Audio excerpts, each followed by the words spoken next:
Tilt is great, but if you're prescribing wheelchairs with tilt, there are a few things you need to consider. Number one is awareness of surroundings. Make sure there's no fish tank behind you, because what happens when you go into tilt, the chair actually becomes longer. So the headrest may dig into a wall, and you need to be aware of that, otherwise we're gonna cause some damage. Number two is access to the joystick when you're in tilt. So if you're in tilt and you don't have the upper limb strength to now reach the joystick, you may have had the ability to tilt yourself back, and now you've had a rest, but you don't have the ability to reach the joystick.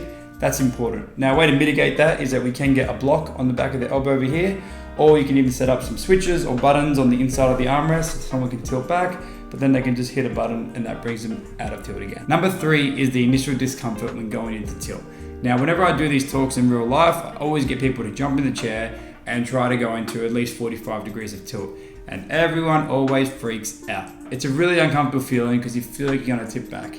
You won't, you're safe, but be aware of that when you're explaining to your clients that you need to go into this much tilt to pressure relief, how uncomfortable that may feel. You may start with a little bit at a time and then gradually work up to 45 degrees.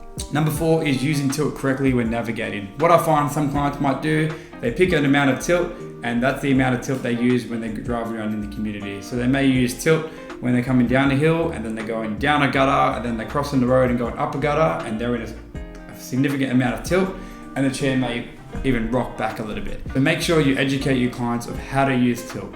Be in tilt when you're going downhill, but make sure you come out of tilt, not all the way, at least most of the way, when you're going uphill.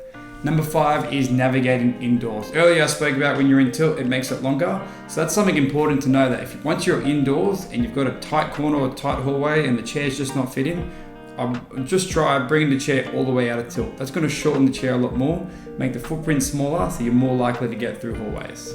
And lastly, number six, make sure you don't bang your knees when you're going under a table. Most people will sit in some level of tilt and then they'll forget about that when they try to go under a table, and then they will bang their knees. Don't do that. Come out of tilt, or make sure it's low enough, then go under the table. Good luck.